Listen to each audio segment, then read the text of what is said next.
Thank you and good morning, everyone. We should have done the shorter introduction, clearly. But I'm so pleased to be here and see so many faces like's been said on Zoom. I was one of the people involved in the People's Trial, as a result of which I now religiously read a book before bedtime every night to improve my outcomes. So I'm here to talk to you today about some of the opportunities and potentially pitfalls in decentralized clinical trials, which is something I've been interested in for a long time. And obviously during COVID, we had the opportunity to sort of see how these things go into practice.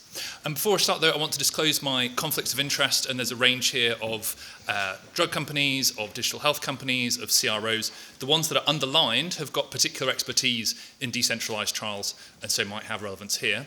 I would also mention, I left academia a long time ago. I really enjoyed my time there and my training there, but one thing that people often ask me is, can you still publish if you leave academia? And I'm here to say, yes you can. Or people might say, what are the types of companies that want to hire someone with expertise that I've gone and painstakingly gathered over the course of my PhD? And it's just to say, there are lots of them out there. And when I'm consulting with companies, what I'm often doing is referencing the work that you all do to say, this is what excellence looks like, this is what people are expecting, we should be aiming towards peer-reviewed research, because when we go and develop something in industry, we want to make sure that it's high quality, that it holds up to scrutiny, and that it's really trustable to be deployed at scale. So today I'm going to briefly talk about why the decentralization or potential decentralization of trials is important from a patient centricity perspective, and it's been so great to hear a lot of talk about PPI today. To understand sort of the range, the spectrum, if you will, and hopefully that's one thing you can take away.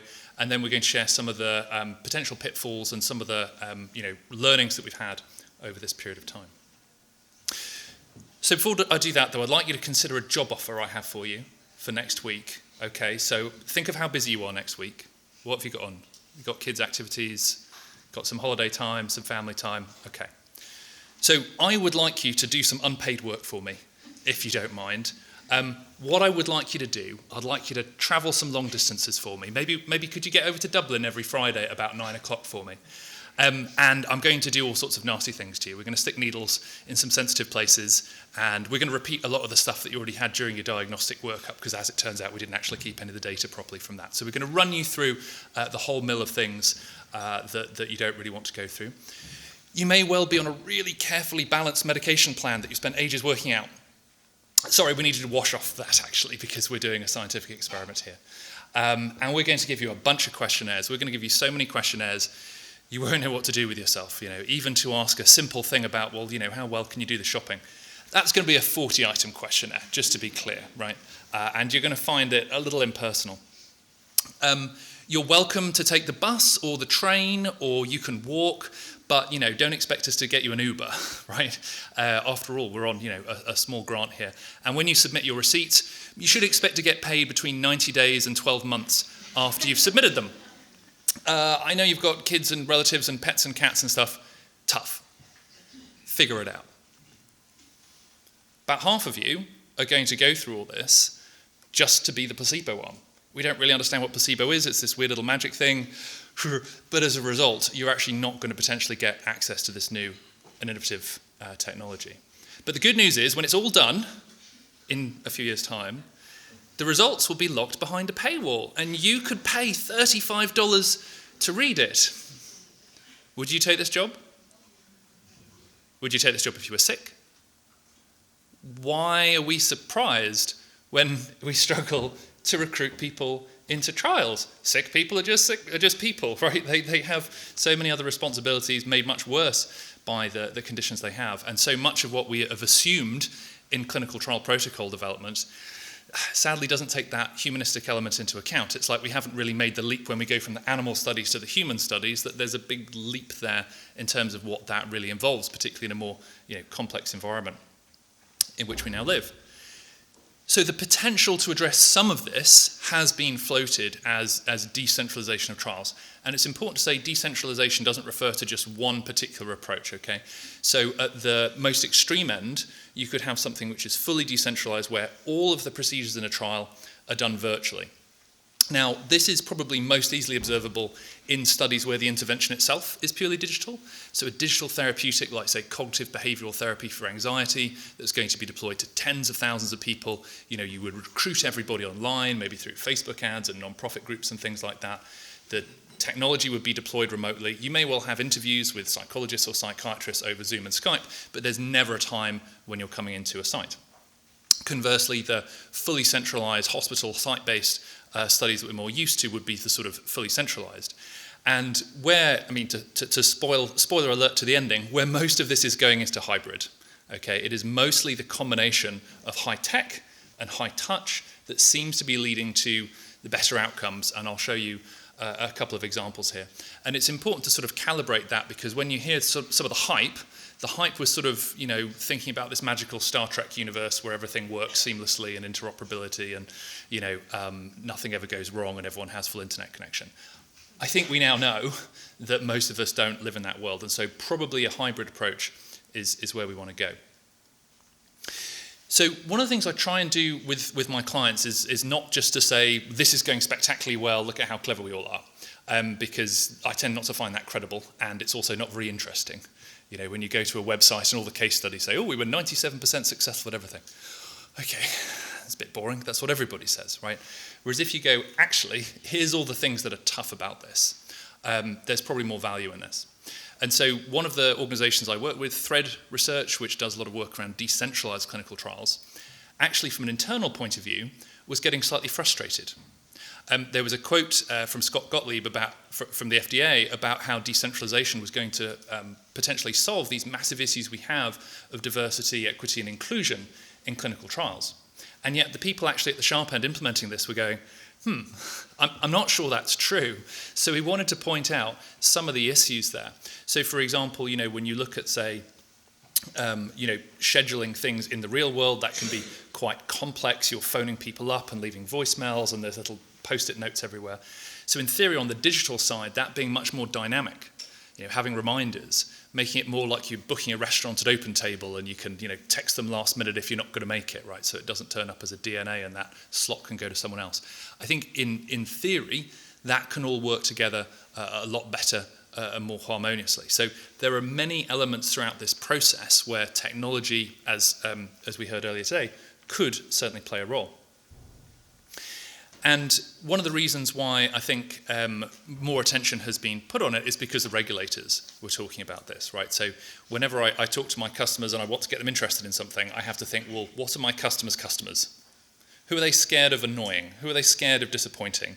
And a lot of the times it is FDA or it is payers or something like that. So when you hear, and this is a slide from the FDA's own website, when you hear that they are interested in this technology to potentially bridge the gap for accessibility, if patients have got ultra-rare diseases, if there's only 50 kids in the whole country, we can't possibly ask them all to, come to a single site. The issues around convenience, around efficiencies, when we're sort of hearing from FDA, we want you to explore this, we want you to have a strategy in place, that really gets everyone's attention. Now, it might also be a nice thing to do, and it might also be the right thing to do, but I have learned that it is much more useful to find stakeholders with power. So, for example, at the BMJ, getting PPI requirements written into all that stuff, I hope has had a positive effect because people have had to take it seriously. Or similarly, when funders say, you must do PPI in order to get funded, I think that's the type of thing that lets people go beyond, well, this is a nice thing to do, to actually we have to do this, otherwise we don't get what we want. And so why might trial designers or why might sponsors be more interested? So this is a dashboard from one of my clients over at Lindus Health. And I believe the sort of the hope is that people who are using systems like this, and this is an example of one of those fully digital trials, is that you can have much more of a sense of how your trial is doing. You're not having to piece together information from different systems, and you're able to adjust on the fly according to how the process is going. It also should make it a lot easier to work with the site teams, and I think increasingly, like I say, it's a hybrid between physical sites and digital platforms. So here's an example of one fully decentralized trial that I worked on during COVID. So this is called Heal COVID, and you should be seeing additional papers coming out over the next 6 to 12 months on this. This is a sister study to Recovery. So you probably know Recovery as the hospital-based platform trial of interventions that were given to people who are very acutely unwell with COVID. So Heal COVID is a platform study for people who are then discharged. So going back a couple of years, obviously you remember of people going into the ICU, there was rather poor survival there. And for those people who were actually successfully leaving ICU and going home, sadly about 1 in 10 of them were coming back within the first 3 months, often with complications like blood clots, and about 1 in 10 of those would sadly die as a consequence. And so there was an urgent need to identify whether or not we should be trying out these different, widely available, generic medications that logically might make sense. Got blood clots, try blood thinners, right? Makes sense. But you need large pragmatic platform trials in order to see how that's working. So whilst the primary endpoint of survival and hospital readmission was coming from NHS digital data, so that sort of objective data, we also realised there were big issues around things like breathlessness, fatigue, loss of sense of smell. That came from patient-generated information. And so we built in a series of PROs around things like fatigue and depression, anxiety, that type of thing. So this was a remarkably fast study in how quickly it came together. So, and certainly no credit to me for this. This is from the University of Cambridge, particularly Charlotte Summers, Mark Toshner, and our collaborating centre up at Liverpool, so Carol Gamble and her team, who many of you will know, were able to pull together contracts and training in a very transparent and decentralised way. One of the things I think that's really interesting about this is if you were a patient or if you were a associate PI or just a caregiver, a family member, whatever it was, you can see the whole protocol online. You can see how many sites are open. These recruitment numbers on their website, those aren't sort of updated once a month. This is the system. When we have our trial steering committee, it's the public website that everyone can see that actually is that core information. So offering up a much greater deal of transparency, which particularly in a time of COVID disinformation was important to potentially build trust. So drilling specifically just on the PRO bit, we did do some PPI. This is not that talk. We even did a SWOT. This is not that talk. But when you're discharging people from all these different centres, how can you possibly quickly and efficiently gather data from them about their experiences? So we chose primarily to go down the route of giving people an app, and this was developed by a company called Apparito, who are very familiar with these types of tools. We translated it into 7 languages. And as a backup, we had a telephone call centre.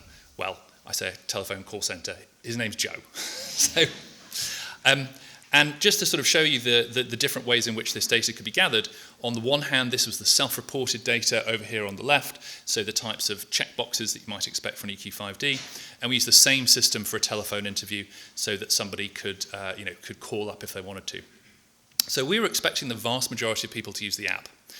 That wasn't what happened, and the results on attrition were quite different. So based on a couple of different factors, things like when you're being discharged from hospital, think of all the paperwork that's going on, and you're being enrolled in a clinical trial just at this point, it's now the time to get your phone out and get a QR code, right, whilst your family member's running to pay for the parking and picking you up or what have you. So as it turns out, many people would take the phone number tag and say, yeah, I'll sort it out later, rather than saying, right, now I'll do my QR code. Oh, look, the hospital's trying to charge me money to use the internet, right? So the telephone system became, used more heavily. But what you can also see down here is that the average age of the people using the app was about 50 years of age. And looking out to nearly a year later, that had relatively low engagement. Only about 15% of people were still engaged in doing these monthly proms. Conversely, with the phone call, we had sort of ethics permission if people didn't call us to call out. And because Joe happened to be a doctor as well, and people, whilst they were doing their questionnaires, would often, want to ask questions or hear how the project was going. That personal connection, we're talking about 60% engagement at month 11. So we'll be publishing a bit on this, but again, this was sort of an unanticipated learning here. Amongst one other unanticipated learning, we coded it in 7 languages, based on ONS statistics about what languages people spoke. About 96% of our participants used the app in English, about 4% in Polish. That was not what we expected based on the population demographics and who was really struggling with COVID at the time. A different example would be a hybrid decentralized trial, and this was in motor neuron disease, so a very rapidly fatal condition that I've been working in for about 20 years now. Average prognosis is about 18 months. And this is with a program of work called ALS Untangled. It's a really unique program. I recommend you take a look. And it's taking a look at all the complementary and alternative medicines that people hear on the internet might think are interesting, might think are causing reversals. There's a team of 100 doctors and scientists and caregivers and patients. They systematically look into the claim. If someone's claimed to have reversed their illness, great. Can I see the medical records? Can I see the substance? Can we have a copy of it? Can we run it to the lab? We've done about 70 of these investigations. And now in a couple of cases, we've actually gone and taken them through to small stage phase 2 trials. So this is an example of Lunacin, which is a protein supplement. And the hybrid nature of it was that over the course of a year, we had about 50 patients that from Duke ALS clinic over in the US, we would enroll people physically at the clinic, do a blood draw, but then on a monthly basis, they would be doing all the questionnaires online. So a little bit like I was showing with Heal COVID. But at the end of the 12 months, they'd be going back to clinic. So they knew there was there's an exam at the end kind of thing. And we had the nurse from the centre actually making active phone calls every quarter. To the point about, recruitment and retention materials, we also gave people two-page coloured, infographic-laden things to sort of show them what they should be doing. We also gave them something to go on the fridge to remind them about their dosages and a fridge magnet. So, ultra high-tech interventions here, but, can be quite practical. And what we found was, very pleased to see that this trial, to our knowledge, was the fastest enrolling trial in all the history of ALS trials. I think in part because it was so much less burdensome than many of the studies, but also because this was something that the patients had asked us to look into. This wasn't just, a random scientist has been playing around with zebrafish for a decade and they think that this bingle-bongle protein will do something magical. This was what they had asked for. Hundreds of people had been taking this substance off-label on faith, not knowing if it worked.